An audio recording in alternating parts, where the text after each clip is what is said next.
Bueno, un recordatorio rápido de lo que hemos estado viendo hasta ahora con los temas número 4. Ha sido la descripción, sobre todo de tipo funcional, del formulario que hemos llamado formulario 1, que sirve para la determinación de un presupuesto de una manera metódica, ¿verdad? Llenando un cuadro que tiene 6 columnas, de las cuales 3 constituyen la lista de los componentes cuando se hace una fragmentación. Y la columna 4 que se refiere a la cantidad que se resuelve matemáticamente con los llamados cómputos métricos, de los cuales ya hemos hablado. Y luego viene la columna de los costos unitarios, que siguen también su propia metodología, su propio procedimiento. Y finalmente el producto de estas últimas 2 columnas, la 4 y la 5, nos da como resultado la columna 6, que viene a ser cantidad por costo unitario igual costo de cada componente. Este trabajo se lo va resolviendo hilera por hilera, componente por componente, de modo que al final completamos todos los componentes y la sumatoria de los costos de cada uno de ellos que están registrados en la columna 6 nos da una suma, que es el costo total, que se registra en la parte inferior del formulario 1. Entonces, en esta oportunidad vamos a describir lo que significa el formulario 2, que es otro formato que usualmente se aplica y que tiene como objetivo definir el costo unitario de la unidad, el costo de la unidad de cada componente. Aquí tenemos un ejemplo de lo que es un presupuesto cualquiera, que está la lista de componentes. Yo solamente muestro en este momento la parte superior, pero obviamente tiene mayor contenido. Podemos ver aquí las 3 primeras columnas, la cuarta columna de las cantidades, la columna del costo unitario y la multiplicación de ambas que nos da el costo total. Este formulario número 1 del presupuesto tiene un resultado que es la suma total, ¿verdad? La suma total de todos los costos de los componentes y el resto de las formalidades que hemos visto, la, el encabezado, la lectura literal de la cifra resultante, la firma, el sello, etcétera. Entonces, el formulario 2 es un formato, un mecanismo que se aplica para obtener los costos unitarios. Acá tenemos la columna de los costos unitarios. Para cada uno de estos valores, se tiene que utilizar estos valores, por si acaso, reitero, son del formulario 1. Para cada uno de estos valores de esta columna del formulario 1, tenemos que usar un formulario 2. Un formulario 2 para el componente 1, un formulario 2 para el componente 2, un formulario 2 para cada uno de los componentes, así siguiendo hasta un formulario para el último componente. En este caso, en este ejemplo, son 58 componentes para este presupuesto, por lo tanto, necesitaríamos 58 formularios número 2 correspondientes a cada uno de estos elementos, 58 formularios 2 en cada uno de los cuales vamos a llegar a este resultado, ¿verdad? El resultado del formulario 2 es este que figura en la columna correspondiente del formulario 1. Vale decir que los resultados del formulario 2 a los que se llega con el uso del formulario 2 son estos, ¿verdad? Entonces, no podemos tener estos resultados si no desarrollamos aparte, porque es un proceso separado, si no desarrollamos aparte todo el procedimiento señalado en los formularios 2. Del mismo modo que no podemos poner estas cantidades si es que no hacemos primero un trabajo de cómputos métricos y además un trabajo ordenado, ¿no es cierto? Primero el 1, luego el 2, el 43, 44, etcétera. Lo mismo tenemos que hacer con los costos unitarios. Podemos hacerlo desordenado, pero no tiene sentido, ¿verdad? Entonces vamos a usar como ejemplo uno de estos componentes, un componente cualquiera que está aquí resaltado en amarillo y cuyo costo unitario resulta ser 45. Vamos a ver de cómo se obtiene ese 45 y a través de qué. Un ejemplo es para ese ítem es este formulario 2, ¿verdad? Es un formulario típico que estamos usando como ejemplo. Aquí está los datos del formulario. Vamos a ver enseguida el encabezado de este formulario. Tiene como datos estos 3 que son lo mínimo. Número de ítem 43, el nombre del ítem, revoque fino y la unidad de medida, que son los datos que están en las 3 primeras columnas del formulario 1. Ítem 43, nombre, reboque fino, unidad metro cuadrado.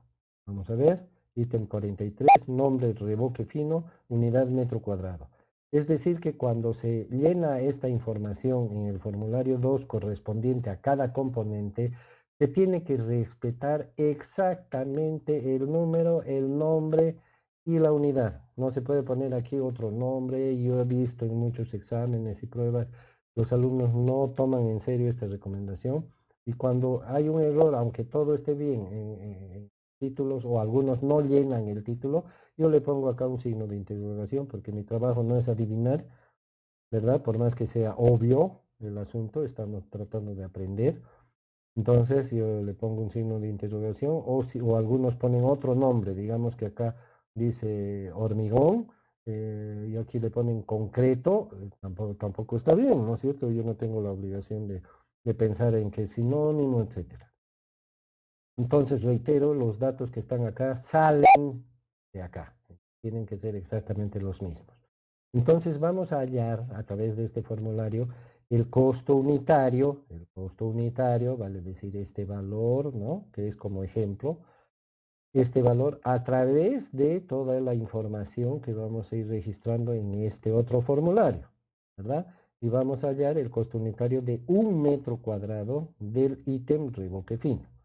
Entonces, lo primero que tenemos que hacer es pensar de qué está compuesto el reboque fino, de qué está compuesto el reboque fino. Por lo tanto, este formulario no lo puede llenar un sastre, ni un carpintero, ¿verdad? Ni un médico, lo tiene que llenar un constructor, un albañil, un ingeniero, un arquitecto, alguien que tenga relación con el tipo de objeto que estamos tratando. En este caso, una construcción, reboque fino, que contiene el reboque fino.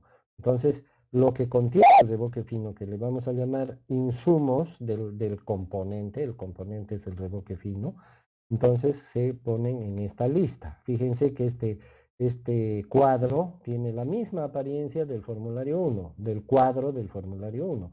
Tiene las mismas columnas, 1, 2, 3, 4, 5, 6, y aquí hemos aumentado una que es de YAPA, porque no podíamos trabajar sin esa columna. Podíamos trabajar sin esa columna. En realidad yo debí haber hecho sin esa columna, pero nos está mostrando la suma parcial, ¿no? En vez de ponerla aquí debajo, la estamos poniendo a un costadito para que sea más visible. Es más, es más cómodo tener una séptima columna, pero no es requisito que exista esta séptima columna, porque al igual que en el formulario 1, el resultado va a ser la suma de estos valores, la suma de 880 más 140 más 2250 más 275 más 126, la suma va a estar acá y es la misma que esta suma, ¿no? Porque aquí lo que tenemos son valores parciales. La suma de estos dos está aquí, la suma de estos dos está aquí y esta como no tiene otro, está repitiéndose aquí y la suma es 36, o sea que podíamos prescindir de esta columna, pero esto nos hace ver un poquito mejor, ¿verdad? El hecho de que en este listado estamos haciendo una clasificación de los insumos, cosa que no hacíamos con los componentes. En los componentes tenemos una lista del 1 al 500, del 1 al 1000, etcétera, de todos los componentes y no hay una forma de separarlos, sino que hemos adoptado, como ya se explicó, algunas metodologías para más o menos darle un cierto ordenamiento. Hemos hablado de la secuencia, hemos hablado del agrupamiento, etcétera. En este caso, lo que se hace en este cuadro es separar los insumos por familias, familia de los materiales, familia de la mano de obra relacionada con el trabajo humano y familia de los equipos que está relacionado con la ayuda mecánica que tiene el ser humano para hacer sus trabajos, vale decir, las herramientas, las máquinas, los motores, los vehículos, etcétera, ¿no? A eso le llamamos genéricamente equipos. Entonces, es una ventaja el separar la lista en partes porque nos permite ser más precisos, más exactos y manejar nuestra memoria también o nuestro conocimiento para cuando recordamos qué es lo que contiene un reboque fino, es más fácil pensar primero en materiales, luego en mano de obra, luego en los equipos, al igual que cuando hacemos una lista para el supermercado, si hacemos una lista desordenada, leche, carne, desodorante, etcétera, es más fácil que nos olvidemos de alguna cosa, ¿verdad? En cambio, si hacemos una lista, a ver, lácteos, primero lácteos, leche, yogur, mantequilla, y luego carnes, salchicha, bife, etcétera, ¿no? Entonces es más fácil hacer una lista, no más fácil, sí, es más fácil y más cómodo y también, pero más seguro, eso sí, sin duda, ¿verdad? Más seguro, porque ya sabemos que la sumatoria de los costos tiene que ser parciales, tiene que ser igual al total. Entonces, este cuadro también nos está mostrando una sumatoria y si nos olvidamos de algún ingrediente, nos va a pasar lo mismo que cuando nos olvidamos de ir al supermercado, ¿verdad? Y revisamos lo que hemos traído y, ay, nos olvidamos lo principal que era el aceite, ¿verdad? Entonces, eso en este caso tiene consecuencias porque el dinero que falte lo vamos a tener que sacar de otra parte, ¿no es cierto? Entonces, muy importante que la lista de los insumos esté completa. Y una forma de hacerlo de manera más segura, como ya dije, es clasificándola, ordenándola como se puede ver acá. Entonces, primero ponemos los insumos materiales, luego los insumos de mano de obra y finalmente los insumos de equipos.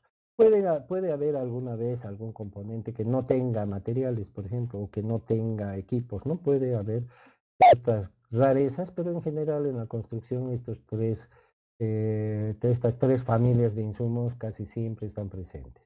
Entonces, analizando el ejemplo, para el revoque fino en materiales tenemos cemento y arena. Podríamos haber puesto agua también aquí, tal vez académicamente debería estar el agua, pero en muchos casos el agua en los presupuestos se desprecia su valor, por lo que se lo obtiene del servicio público y si bien se paga una tarifa, pero no es muy significativa, debería estar, sí, para que cumplamos con la premisa de la sumatoria de los costos parciales igual al total.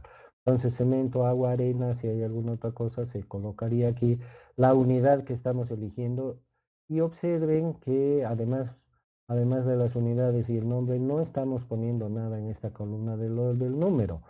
Resulta que en el caso del formulario 1, cuando ponemos número a los componentes en la columna número 1, tiene significado, ¿verdad? En primer lugar nos da una idea de cuántos componentes son, ¿verdad? En segundo lugar nos da una idea de orden y en muchas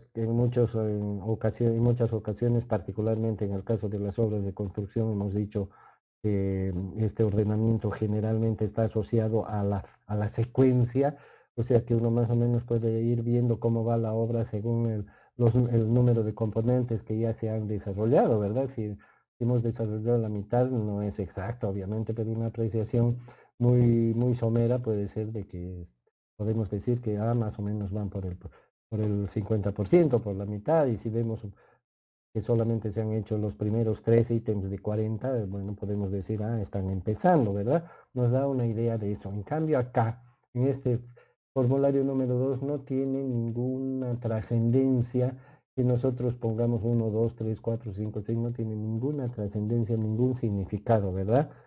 Generalmente esta columna se utiliza cuando los insumos están codificados.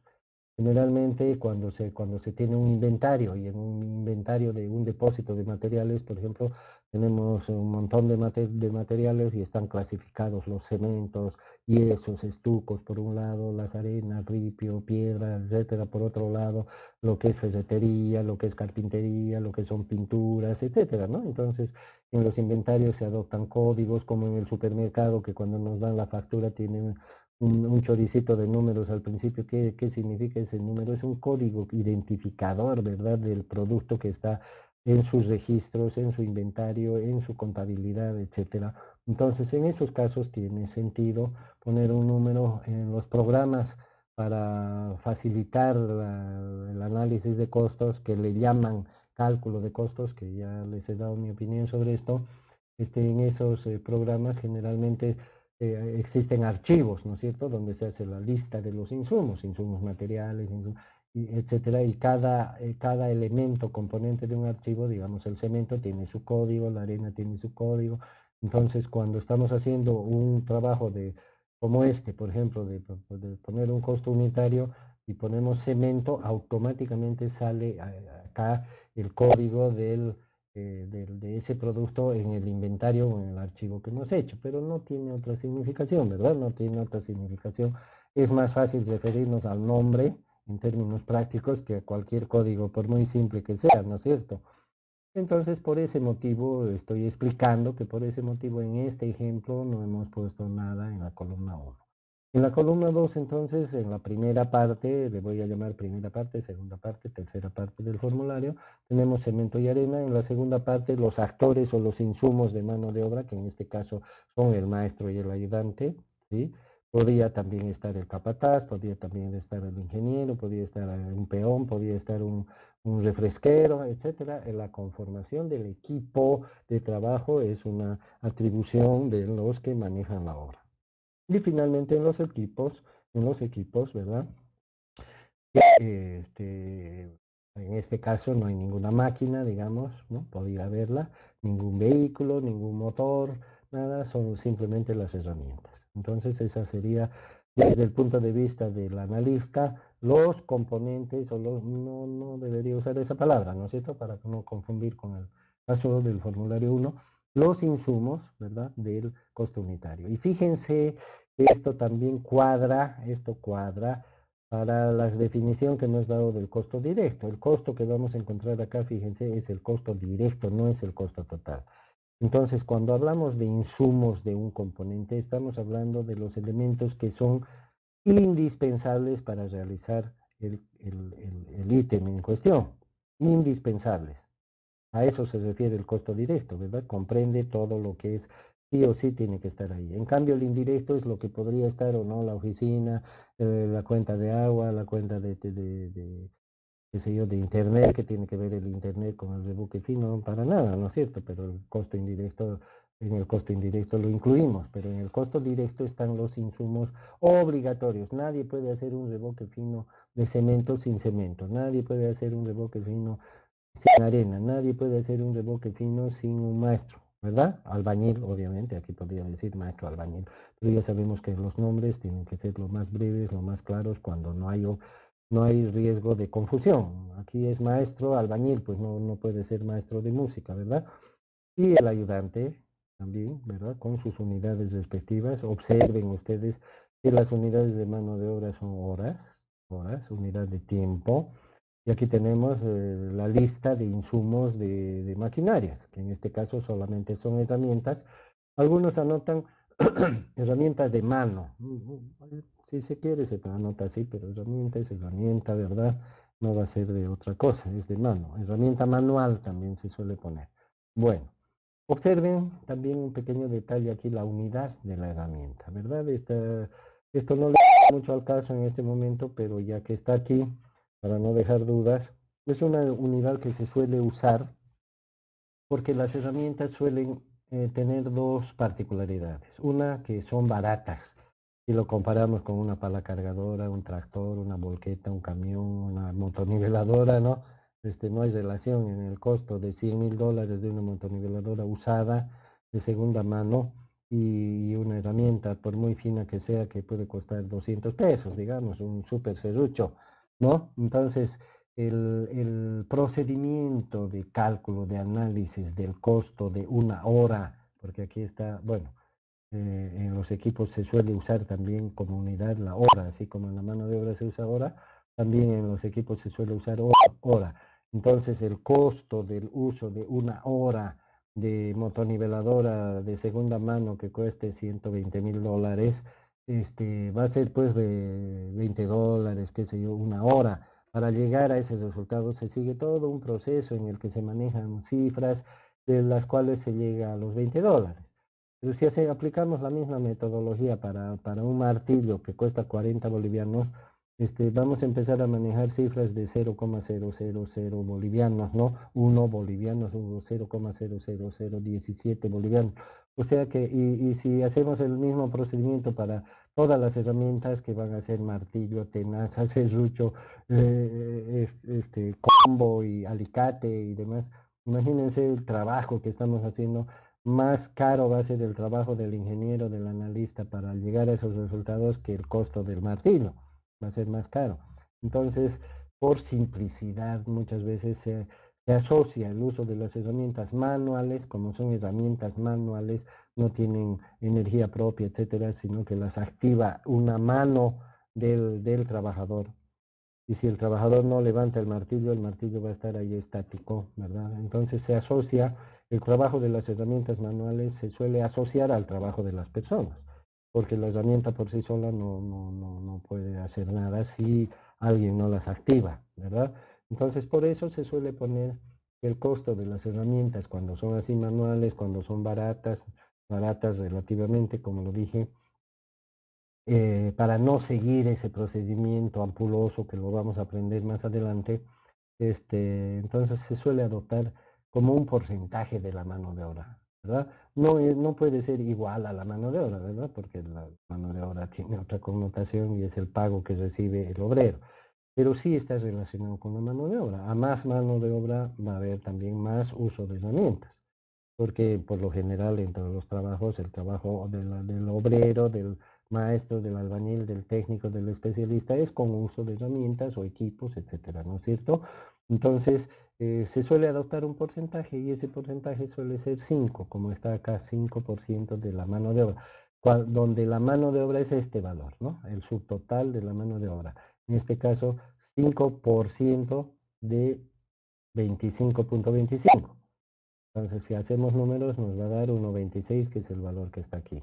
¿Ok? Esta es la manera, esto nos sirve de modelo, para eso es este ejemplo que está figurando acá.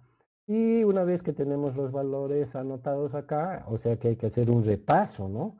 Cemento, arena, ¿qué más, qué más, qué más? Agua, ¿qué más, qué más, qué más? ¿No es cierto? Maestro, ayudante, ¿qué más le pongo? Porque esto es una decisión del que está programando el trabajo.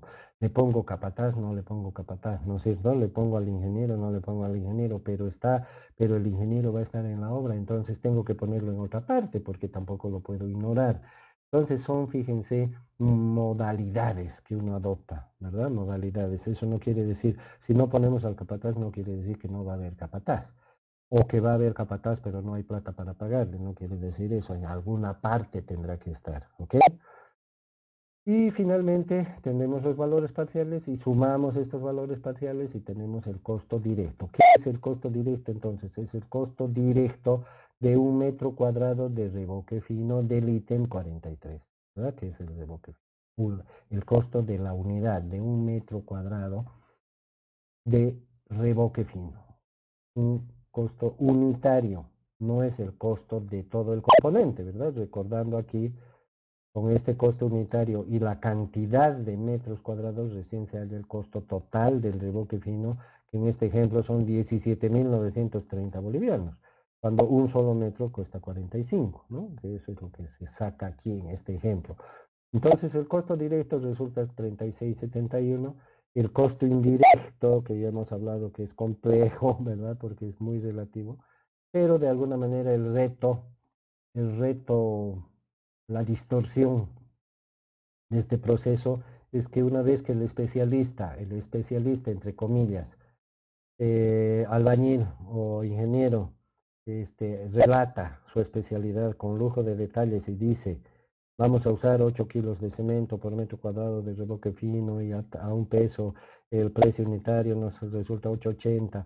El experto dice, vamos a usar 0,22, fíjense, con dos decimales, horas de ayudante y la hora de ayudante cuesta 12,50. Vaya a saber uno cómo se llega a todo eso, ¿no? Pero lo que les estoy haciendo notar es que es el especialista el que maneja esto y de alguna manera lo maneja como lo vamos a manejar nosotros, supuestamente ustedes, ¿no es cierto?, que están aprendiendo esto.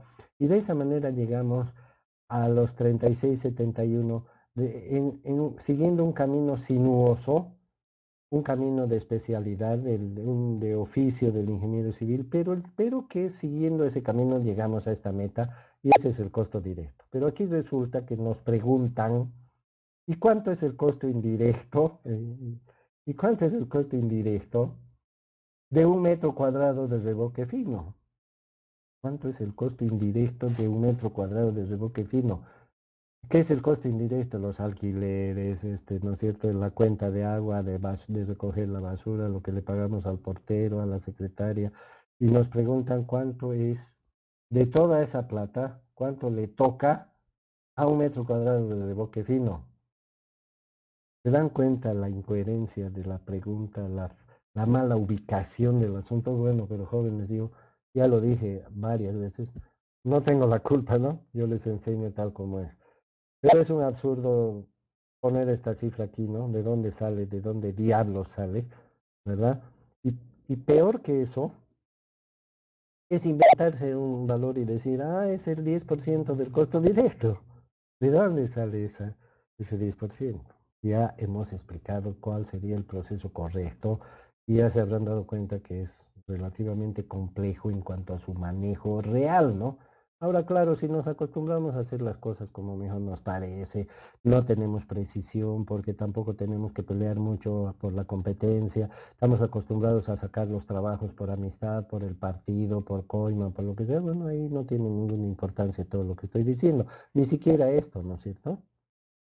Bueno, pero mágicamente aquí aparece el número 10, de donde la suma de los dos valores resulta ser, y aquí está mal la suma, ¿no? 46,89 y debería ser 46,71. Bueno, ok.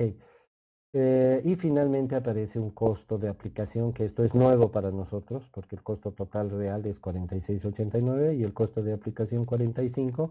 El costo de aplicación es un concepto absolutamente comercial, ¿no?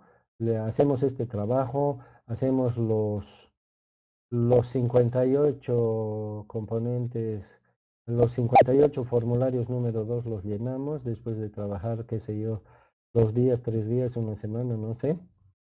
Tenemos 58 formularios como estos, cada uno con su resultado aquí, 46,89, 154,28, etcétera, cifras matemáticas, con decimales y con todo. Y le pasamos al gerente, al dueño de la tienda a la gente interesada en vender. Nosotros somos los técnicos que combinamos el cemento con la arena mágicamente para hacer, ¿no es cierto?, para hacer el revoque. Y lo curioso es que nos preguntan, insistiendo, ¿no? El costo indirecto, ¿cuánto es? Bueno, saliendo de todo esto, el jefe dice, yo no voy a vender reboque fino a 46,89, porque si vamos al mercado, imaginémonos un mercado donde en vez de camisas se exhiben reboques finos, y cada uno con su precio. Entonces uno lo vende en 50, otro en 45, otro en 40.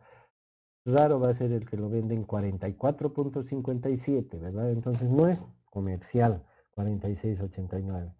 Entonces el jefe, no solamente porque esté más caro, porque esté más barato, por cualquier otra razón, sino por su propio criterio, dice, pónganle 45. ¿Ok? Entonces es 45 lo que se oferta al cliente. A eso se le llama costo de aplicación. Puede ser parecido, puede ser el mismo costo total que hemos calculado, puede ser, porque de repente dice, no, no, no, a mí nadie me da el 1,89 de diferencia, así que pongan nomás 46,89, o pongan 46,90, o pongan 47, prefiero que esté más a que esté menos, etcétera, ¿no es cierto? Se pone cualquier argumento, pero es una decisión. Inclusive puede decir, póngale 30, puede decir. O no le vamos a cobrar el reboque fino, ¿no? Son decisiones estratégicas, por eso el costo de aplicación es un valor enteramente comercial. Y como aditamento hablamos del encabezado y ya hemos dicho más cosas de las que deberíamos, tal vez con solo ese cuadrito en pantalla. El encabezado, que esto es lo mínimo que debe tener, ¿verdad? Y decimos lo mismo, lo que ya hemos dicho respecto al número, lo que ya hemos dicho respecto al nombre, debe ser breve, claro y completo, representar una identidad. Y la unidad, que debe ser cómoda, mejor si es la unidad del mercado. Y también aquí se habla del porcentaje de la mano de obra, que también ya lo hemos explicado. ¿Ok?